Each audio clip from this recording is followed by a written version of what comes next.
Hello दोस्तों, कैसे हैं आप सभी। आज हम लोग आगे बढ़ेंगे, बौद्ध धर्म की शुरुआत करेंगे।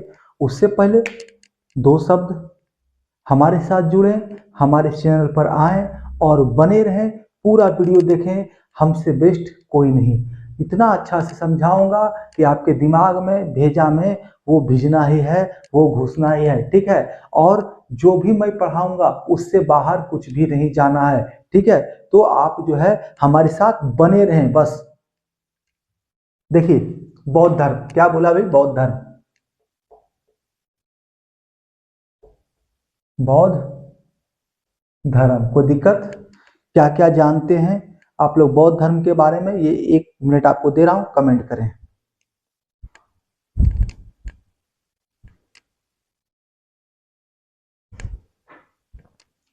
चलिए हम लोग चालू करते हैं। बौद्ध धर्म यानी कि बुद्ध। बौद्ध धर्म की शुरुआत यानी कि बुद्ध से। किससे? बुद्ध से। बुद्ध कौन थे? तो बुद्ध का एक नाम है light of Asia. Light of Asia, ठीक है। या शाक्य मुनि भी इन्हें कहा जाता है। एग्जाम में सवाल आता है कि शाक्य मुनि किसे कहते हैं, लाइट ऑफ एशिया किसे कहते हैं? तो किसे कहते हैं? बुद्ध को। ठीक है। बौद्ध धर्म की शुरुआत इन्हीं से हुई। एक ऐसा राजा, राजा, जी हाँ, एक राजा, राजा का पुत्र शुद्धोधन नाम के एक शासक थे, शाक्य वंश के। शाक्य, उन्हीं से, वही वंश के कारण इनका नाम शाक्य मुनि कहलाया, क्योंकि ये शाक्य वंश के थे। तो इनके पिता का नाम क्या था? पिता थे शुद्धोधन।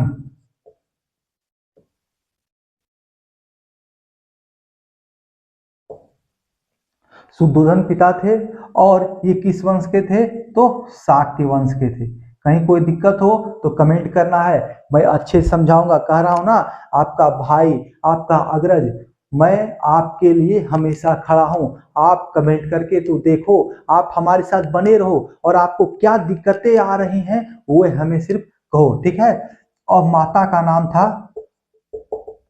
क्या था? माया देवी। बेचारे का किस्मत इतना खराब था, बेचारे का किस्मत इतना खराब था कि सातवें दिन ही इनकी माता चल बसी। जन्म के 7वें दिन ही इनकी माता चल बसी। और इनका लालन पालन किन्होंने किया? तो इनकी लालन पालन किसने किया? इनकी वी माता यानी कि वर्तमान भाषा में सौतेली माँ ने। सौतेली माँ कौन थी? तो भैया प्रजापति गौतमी। प्रजापति गौतमी इनका नाम था, प्रजापति गौतमी। बुद्ध की जो है प्रथम महिला अनुयायी भी यही बनी थी। प्रजापति गौतमी ही महात्मा बुद्ध की पहली महिला अनुयायी जो है यही बनी थी। ठीक है। इनका शादी हो गया इनका 16 साल की उम्र में। कब हुआ? 16 वर्ष की उम्र में ही इनका शादी हो गया। क्यों भाई शादी कर दिया गया इतना कम उम्र में? क्योंकि एक बहुत बड़े विद्वान ने, ऋषि मुनि ने पहले ही कह दिया था कि ये जो है सांसारिक जीवन में इनका मन नहीं लगेगा, ये संन्यास ग्रहण करेंगे, ये कोई दिव्य पुरुष हैं और दिव्यता को हासिल करेंगे। तो इनके परिवार में देख, आप जानते हैं माता पिता कैसे होते हैं कि मेरा बच्चा है मेरे साथ रहे, संन्यास ग्रहण कर लेगा तो कैसे चलेगा, हमारे वंश को बढ़ाने वाला है ये। ठीक है।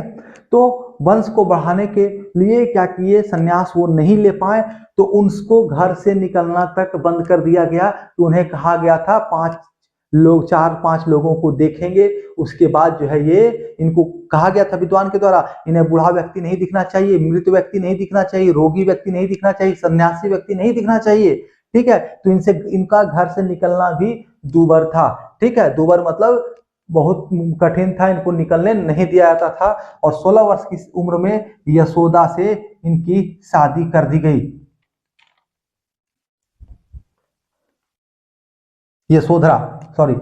यशोधरा से इनकी शादी कर दी गई। और इनका एक पुत्र हुआ। पुत्र क्या, कौन था भाई? तो पुत्र का नाम था राहुल। पुत्र का नाम था राहुल। ठीक है। अब ये जो है 30 वर्ष की आयु में, 29 वर्ष की आयु में 29 वर्ष की जब आयु पर थे, 29 वर्ष की आयु पर थे, तो ये कपिल वस्तु के शरीर पर निकले। कपिल वस्तु, तो सॉरी एक चीज और, इनका जन्म कहाँ हुआ था, बहुत जरूरी है, सवाल एग्जाम में आता है। ये लुम्बिनी में हुआ था, इनका जन्म लुम्बिनी में हुआ था। कहाँ हुआ था, लुम्बिनी ग्राम में इनका जन्म हुआ था। ठीक है, सवाल आता है महात्मा बुद्ध का जन्म कहाँ हुआ था, तो लुम्बिनी में। अब ये 29 वर्ष की आयु में जो है उसी के आसपास ये सैर पर निकले कपिल वस्तु का। जब सैर पर निकले तो इन्हें दिखा एक बूढ़ा व्यक्ति, एक बूढ़ा व्यक्ति दिख गया, जिससे इन्हें देखने के लिए मना किया गया था, वो दिख गया। एक बीमार व्यक्ति दिख गया, बीमार व्यक्ति। एक मृत व्यक्ति दिख गया, मृत व्यक्ति। और एक दिखा सन्यासी, सन्यासी।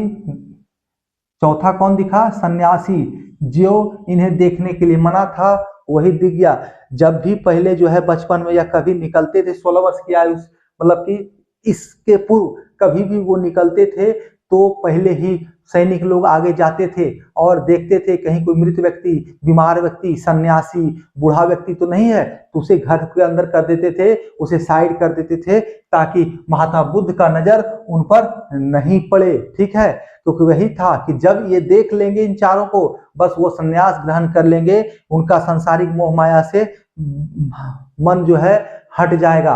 तो भैया क्यों, तो ये एक ज्ञानी थे, बहुत ही ज्ञानी थे बचपन से ही। बूढ़ा व्यक्ति से इनका तात्पर्य था, बूढ़ा व्यक्ति इसलिए नहीं देखने देना है कि ये समझ जाएंगे जीवन में कुछ नहीं रखा है, ये जो अभी सुंदर सा सलोना सा सवर्ण शरीर है वो एक दिन ढल जाएगा और बुढ़ापे की कगार पर आ जाएगा, ऐसे लाठी लेके चलेंगे। ठीक है, कुछ नहीं कर लो, कुछ भी कर लो, कितना धन दौलत है, लेकिन बूढ़ा होना है।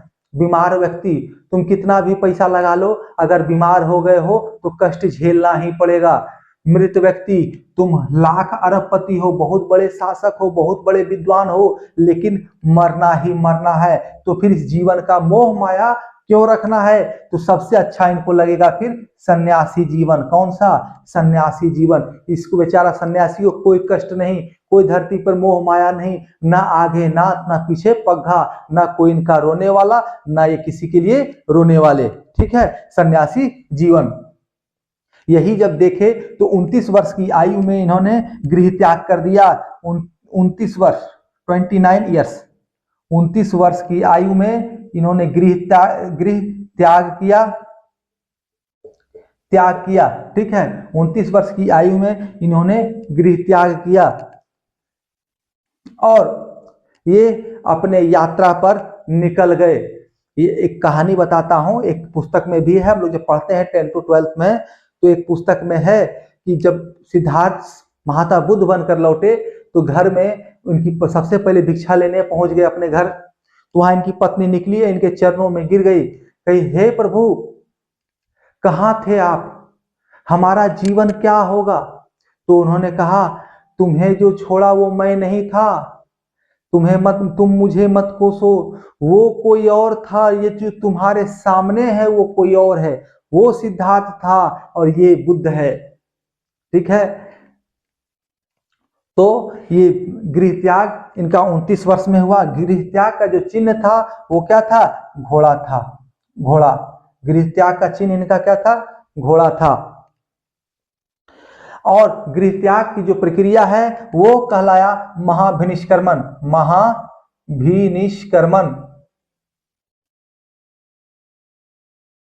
अच्छा से ध्यान दीजिएगा, गृह त्याग की क्रिया को बौद्ध धर्म में महाभिनिष्क्रमण कहा गया है।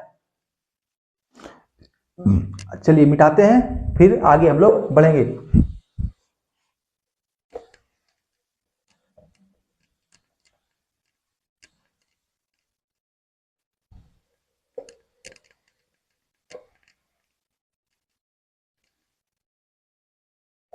देखिए हमारे साथ बने रहिए, मैं जो चीजें यहाँ पर बता दूंगा वही एग्जाम्स में होंगी। अगर यहाँ से सवाल होते, क्या है ना, बहुत साधारण सा कंसेप्ट है, कितना सवाल आएगा एक चैप्टर से, एक सवाल बहुत हो गया, एक सवाल ज्यादा 2 सवाल, क्योंकि बहुत सारे चैप्टर जीएस के हैं, क्वेश्चन मैक्सिमम 50। ठीक है, आ जाओ, अब तो 25 ही होने लगे हैं। आगे इनके प्रथम गुरु कौन थे? जब ये भ्रमण पर निकले तो भ्रमण पर कोई ऐसा ही विद्वान नहीं बन जाता है, ऐसा ही कोई बुद्ध नहीं बन गए। कठोर तपस्या करनी पड़ी इनको, बहुत दिनों तक भ्रमण किए, उसके बाद ये बुद्ध बने। तो इनके प्रथम गुरु, इन्होंने सर्वप्रथम अपना गुरु बनाया अलार कलाम को। गुरु किसको? अलार कलाम। अलार कलाम इनको सबसे पहले इन्होंने अपना गुरु बनाया और इनसे सांख्य दर्शन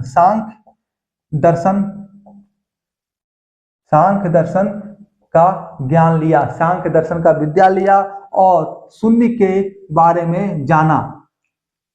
सांख्य दर्शन में भी क्या? तो शून्य के बारे में ज्ञान लिया। शून्य इनको अभी मानना तो वही था ना, संसार क्या है? शून्य है। इनका कहना था, इन्होंने उपनिषद से लिया, हालांकि ये बात, संसार दुखों का घर है, दुखों का घर है या समुंदर है? समुद्र है, ठीक है। संसार दुखों का घर है या समुद्र है? संसार में दुख ही दुख है। सांसारिक जीवन में लोग 90% अपने जीवन का जो है भाग वो रोते हुए ही गुजारते हैं, किसी न किसी की चाह में गुजार देते हैं, ठीक है। हमें कुछ मान लो एक क्लर्क बन गए हो, फिर सोच रहे हो जा हम तो अभी क्लर्क ही हैं, मैनेजर कब बनेंगे, ऑफिसर कब बनेंगे, पदाधिकारी कब बनेंगे, फिर उससे प्रमोशन कब होगा, हमारा सैलरी ये है, इतना कब होगा, उतना कब होगा। तो 90% आदमी अपना जीवन का रोते ही गुजारता है, चाहे उसके पास कितना भी धन क्यों ना हो, वो अंबानी हो चाहे तो फिर भिखारी हो। उसके बाद दूसरा गुरु, इनके दूसरे जो गुरु थे इस क्रम में, दूसरे गुरु देखो, गुरु इनके और भी होंगे, ठीक है। जब बच्चे में शिक्षा ली होगी तो अलग है, ये बुद्ध बनने के क्रम में जो गुरु थे उनकी चर्चाएं हो रही हैं, ठीक है। अब दूसरे गुरु थे रुद्र करामपुत्र। रुद्र करामपुत्र, पुत्र होता संयुक्त, ठीक है, पुत्र नहीं पुत्र। इनसे इन्होंने, महात्मा बुद्ध ने योग का शिक्षा लिया। किसका शिक्षा लिया? योग की शिक्षा। योग की शिक्षा लिया, योगाभ्यास समझे क्या है योग, कैसे जीवन इससे सफल बनाया जा सकता है, ठीक है ना। तो ये सारी चीजें बहुत ही पुरानी है, हमारे देश की धरोहर हैं। उसके बाद इनके ज्ञान प्राप्ति, ये ज्ञान कहाँ प्राप्त किए? तो गया में एक स्थान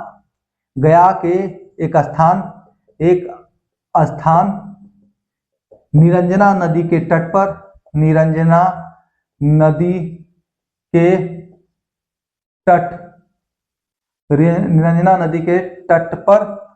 पीपल वृक्ष के नीचे, गया में एक स्थान पर निरंजना नदी के तट पर, कहाँ पे? गया में निरंजना नदी के तट पर और पीपल वृक्ष के नीचे इन्होंने कठोर तपस्या की, बिना अन्न जल ग्रहण किए। ये 49, कुछ लोग कहते हैं 49 दिनों तक, कुछ किताबें कहते हैं 6 महीने तक। तो सबका सार यही है कि उन्होंने तप किया, ठीक है, कठोर तप किया, बिना अन्न जल ग्रहण किए, और उन्हें ज्ञान की प्राप्ति हुई। कहाँ? तो निरंजना नदी, ठीक है, निरंजना नदी के तट पर पीपल वृक्ष के नीचे, जो बाद में क्या कहलाया? बोधि वृक्ष। बुद्ध के नाम पर ही ये बोधि वृक्ष, इस जगह का, उस वृक्ष का नाम पड़ा, ठीक है। और बाद में जिसे गौड़ नरेश शशांक ने कटवा दिया था, ठीक है। तो निरंजना नदी के तट पर इन्हें पीपल वृक्ष के नीचे ज्ञान की प्राप्ति हुई, और निरंजना नदी को जो है यहाँ 6 वर्षों की तपस्या किया, ठीक है, 6 वर्षों कुछ 49 दिन। इसमें बहुत सारी चीजें डिफरेंस है, बहुत सारी चीजों के मतों के भेद होते हैं, क्योंकि उस समय के लोग नहीं लिखे इसको हिसाब पूर्वक के, हमारे विद्वानों द्वारा बाद में इसको लिखी गई सही तरीके से, ठीक है। 35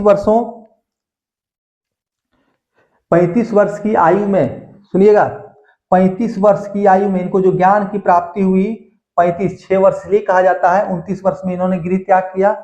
35 वर्ष की आयु में कि आयु में इनको ज्ञान की प्राप्ति हुई। और वो दिन और तिथि क्या था, तो वैशाख पूर्णिमा की रात, वैशाख पूर्णिमा की रात, वैशाख पूर्णिमा की रात को इनको ज्ञान की प्राप्ति हुई। तो भैया वैशाख पूर्णिमा हम लोग मानते हैं, तो वैशाख पूर्णिमा को ये लोग, वैशाख पूर्णिमा को ये लोग बुद्ध धर्म के मानने वाले लोग गुरु पूर्णिमा के नाम से भी बुलाते हैं, और एक दिन सरकारी छुट्टी भी मिलता है। ठीक है, गुरु पूर्णिमा। और बौद्धों का ये पर्व का दिवस होता है। बौद्ध लोग इस दिन पर्व मनाते हैं। क्यों?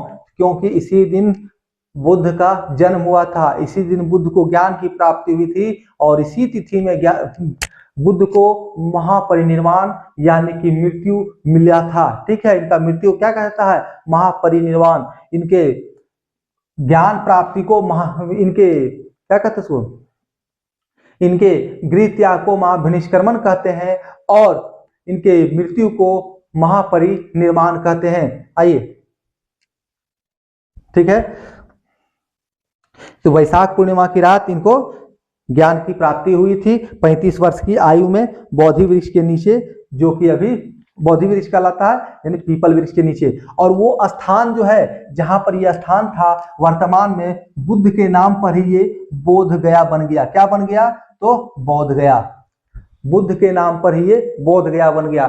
तो क्या इनका नाम शुरुआत से ही बुद्ध था? इनका नाम शुरुआत से ही बुद्ध था? नहीं, इनका नाम था सिद्धार्थ। क्या था?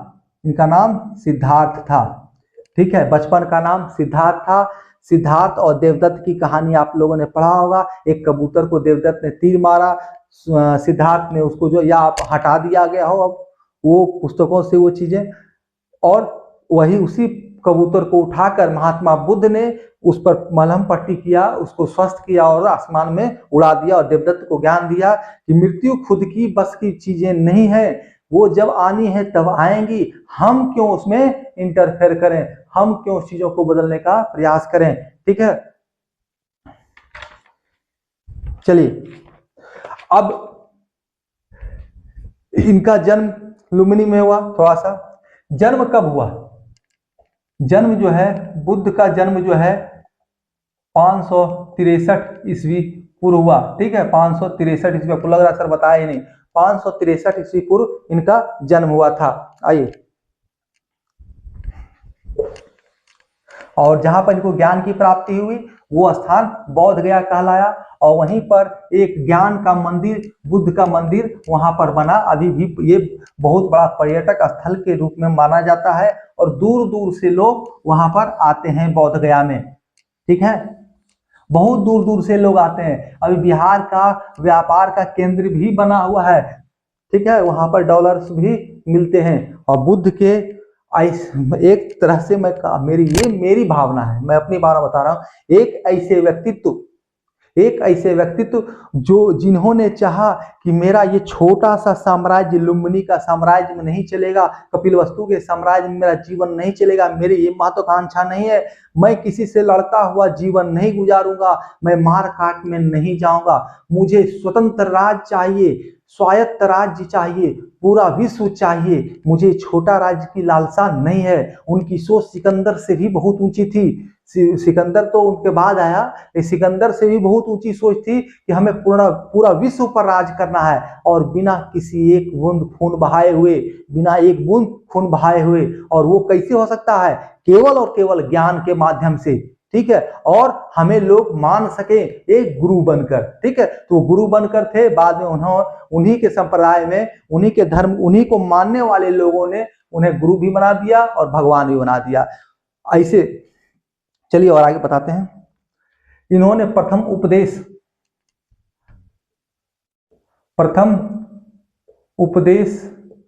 सारनाथ में दिया। महात्मा बुद्ध ने प्रथम उपदेश कहाँ दिया था?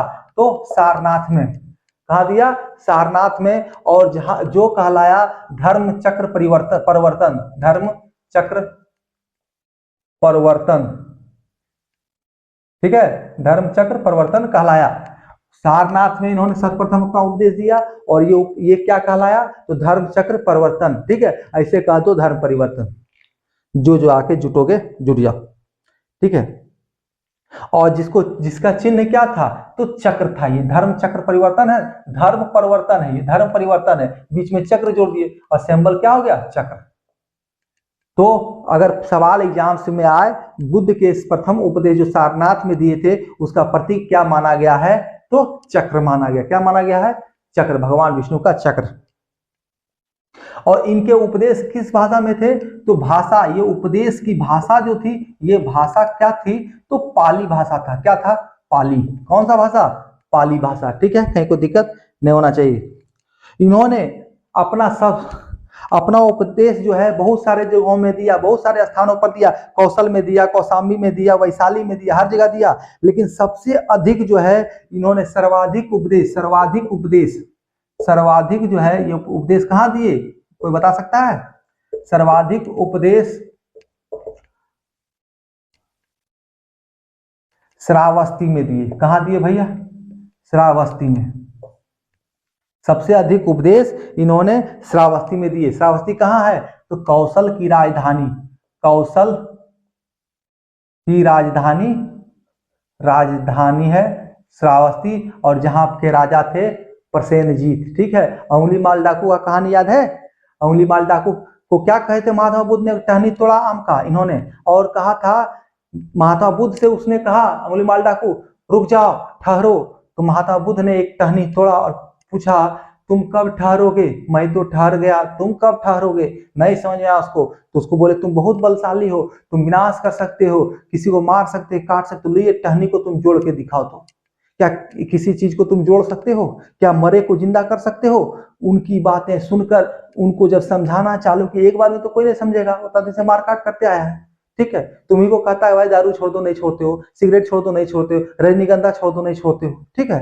तो तुमको केंद्र भेजा जाता है। तो उसमें महात्मा बुद्ध में उतना क्षमता था कि समझा दिए, तो छूट बेचारा सुधर गया, ठीक है।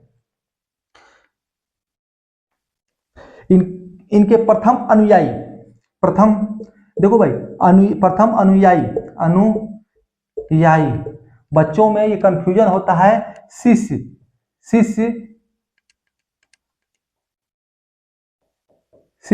एवं अनुयायी दोनों एक ही है क्या, शिष्य एवं अनुयायी एक ही नहीं। अनुयायी वो जो दिए गए पथ को, जो दिए गए धर्म के नियमों को पालन करता हुआ आगे बढ़े, और शिष्य वो जो दीक्षांत ले, ज्ञान ले, अपने जीवन की पराकाष्ठा को समझे और कैसे जीवन जीना है, कैसे समझना है, कैसे संसार को जानना है। या तो फिर शिष्य मतलब क्या, जो ज्ञान ले, किसी जो बुद्ध से जिन्होंने ज्ञान लिया, वो शिष्य, जिन्होंने ज्ञान लिया, शिक्षा दीक्षा ली, वो शिष्य, और जो इनके बताए पथों पर चले वो अनुयायी, जो इनके बताए मार्गों पर चले वो अनुयायी, ठीक है। वो शिक्षा लेने नहीं बैठा कि सर बुद्ध जी हमको पढ़ाइए, कैसे करना है, ये कैसे हो, नहीं, इनका बताया था भैया अच्छा कर्म करना है, बस मान लिया हाँ अच्छा कर्म करना है, तो वो अनुयायी हो गया, ठीक है। तो प्रथम अनुयायी थे दो व्यापारी भाई, तपस्सु और भल्लिक। और कौन थे भाई, तो भल्लिक।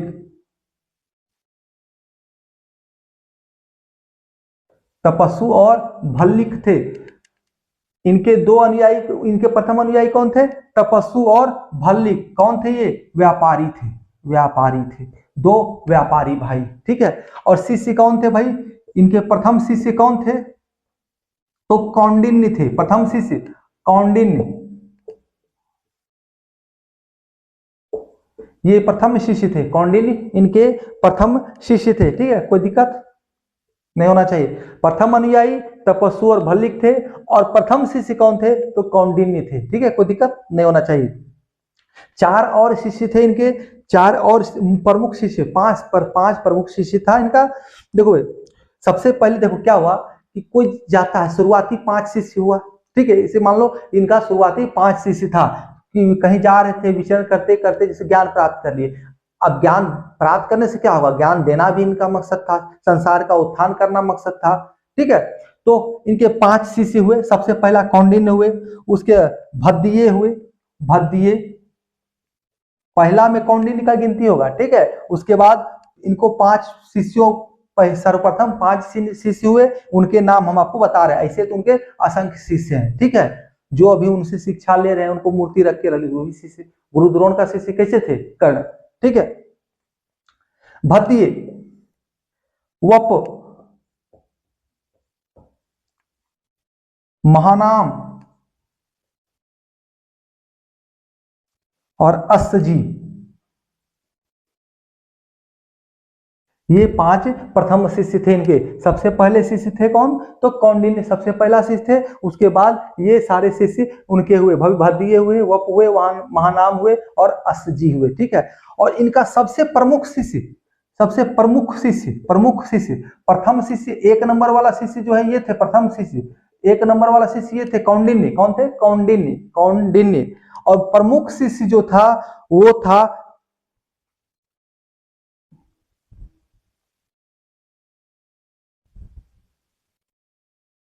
आनंद। क्या नाम है भाई? प्रमुख शिष्य का नाम था आनंद, प्रमुख शिष्य था। और यही जो है क्या थे? खजांची भी थे, खजांची। वहां के खजाने का देख रेख, मतलब दान आया, चंदा आया, उसके उस पर खर्च हो रहा, लंगर चल रहा है, उस पर खर्च भी हुआ, तो सारा देख रेख जो है खजांची कौन थे? तो अभी कैशियर कहा जाता है, उसमें खजांची कहा जाता था। प्रमुख शिष्य आनंद, सबसे प्रमुख शिष्य इनका कौन था? आनंद था। इनके सब चीज का देख रेख भी वही करते थे, इनके सभाओं का देख रेख वही करते थे, वो खजांची थे, ठीक है। अब आते हैं इनका प्रथम महिला अनुयायी। प्रथम महिला अनुयायी कौन थी? तो महाप्रजापति गौतमी। इनकी जो वी माता थी, इनकी जो सौतेली माँ थी, जिन्होंने इनका लालन पालन किया, वही इनकी क्या थी? तो प्रथम अनुयायी थी, महिला अनुयायी, महाप्रजापति गौतमी, ठीक है, महाप्रजापति गौतमी।